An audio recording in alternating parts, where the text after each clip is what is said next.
मेरे प्रिय भाइयों और बहनों, आज मैं एक गहरी और गंभीर बात कहने आया हूँ।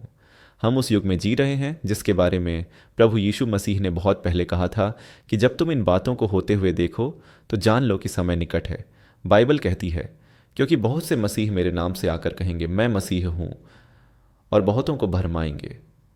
मत्ती 24:5। और आज हम यही देख रहे हैं। झूठे शिक्षक, झूठे भविष्यवक्ता, झूठी आत्माएं जो सच्चाई से नहीं, लालच और प्रसिद्ध से चलती हैं। लोग सच्चे वचन को नहीं सुनना चाहते। वे ऐसे संदेश चाहते हैं जो उनके कानों को अच्छा लगे पर आत्मा को जीवन न दे। हम समाचार खोलें तो युद्ध की खबरें हैं। राष्ट्र राष्ट्र के विरुद्ध उठ खड़ा है। भूकंप, बाढ़, महामारी, हिंसा, अपराध और नैतिक पतन, ये सब कुछ वैसा ही है जैसा प्रभु ने कहा था। ये तो पीड़ाओं का आरंभ मात्र होगा। दुनिया बदल रही है पर आत्मिक रूप से अंधकार बढ़ता जा रहा है। लोग सत्य से मुंह मोड़कर झूठ की ओर जा रहे हैं। धर्म का रूप तो रखते हैं पर सामर्थ्य को नकारते हैं। और हम परमेश्वर के लोग कभी कभी उस प्रवाह में बहने लगते हैं। लेकिन प्रभु कहता है, जागते रहो, क्योंकि तुम नहीं जानते कि तुम्हारा प्रभु किस घड़ी आएगा। मत्ती 24:42।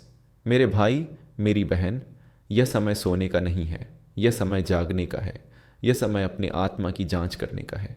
क्या हमारा जीवन वास्तव में मसीह के अनुसार है, या हम संसार में इतने व्यस्त हो गए हैं कि प्रभु की आवाज़ अब सुनाई ही नहीं देती। हम देखते हैं कि प्रेम ठंडा पड़ता जा रहा है। लोग स्वार्थी, अहंकारी और निर्दयी होते जा रहे हैं। पर प्रभु कहता है, जो अंत तक धीरज धरता रहेगा वही उद्धार पाएगा। अब समय आ गया है कि कलीसिया फिर से उठे। सिर्फ नाम की नहीं बल्कि आत्मा और सत्य की कलीसिया बने। वो कलीसिया जो बाइबल को फिर से अपना मार्गदर्शक बनाए। वो कलीसिया जो अपने पाप से तौबा करे और फिर से प्रार्थना में लौट आए। हमारा प्रभु देरी नहीं कर रहा, वह इसलिए ठहरा है ताकि कुछ और लोग पश्चाताप करें और उद्धार पाएं। क्योंकि उसका प्रेम इतना गहरा है कि वह किसी का विनाश नहीं चाहता। लेकिन समय बीत रहा है, घड़ी टिक टिक कर रही है। हम उस क्षण के और करीब आ रहे हैं जब आकाश फटेगा और तुरही बजेगी और प्रभु बादलों पर प्रकट होगा। क्या हम तैयार हैं उस क्षण के लिए? क्या हमारा दीपक भरा हुआ है, या हम भी उन मूर्ख कुंवारियों की तरह हैं जो तेल भूल गईं? क्योंकि लिखा है, देखो दूल्हा आ रहा है। ये संसार बीत जाएगा, राज्य, दौलत, प्रसिद्धि सब मिट जाएगी, पर जो प्रभु में स्थिर रहेगा वह सदा जीवित रहेगा। अब सवाल यह नहीं है कि प्रभु कब आएगा, सवाल यह है कि जब वह आएगा क्या मैं तैयार हूँ? मेरे भाई बहनों, प्रभु आज तुमसे कह रहा है, मेरा जन, अपने हृदय को शुद्ध कर, अपने पाप से मुड़ और मेरे पास लौट, क्योंकि मैं तुझे फिर से अपने प्रेम में खींचना चाहता हूँ। यह समय डरने का नहीं, यह समय दृढ़ खड़े रहने का है। क्योंकि प्रभु ने वादा किया है, जो मुझ में ठहरा रहेगा उसे कोई हिला नहीं सकेगा। इसीलिए आज अपने जीवन पर मनन करिए। अगर कहीं ठंडक आ गई है तो फिर से आग मांगिए। अगर कहीं दूरी आ गई है तो प्रार्थना से पुल बनाइए। अगर कहीं अपराध बोध है तो क्रूस के नीचे गिर जाइए, क्योंकि वहीं से मुक्ति शुरू होती है। क्रूस ही वो स्थान है जहाँ न्याय और प्रेम मिलते हैं। वहीं से कृपा बहती है, वहीं से नया जीवन शुरू होता है। प्रभु की आवाज़ आज भी गूंज रही है, जो मेरे हैं वे मेरी आवाज़ सुनेंगे। क्या तुम सुन रहे हो? क्योंकि जो सुनता है और मानता है वही उस दिन के लिए तैयार होगा जब तुरही बजेगी।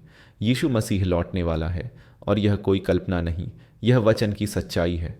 स्वर्ग और पृथ्वी टल जाएंगे पर उसका वचन कभी न टलेगा। इसलिए उठो, जागो और अपने दीपक को फिर से भर लो।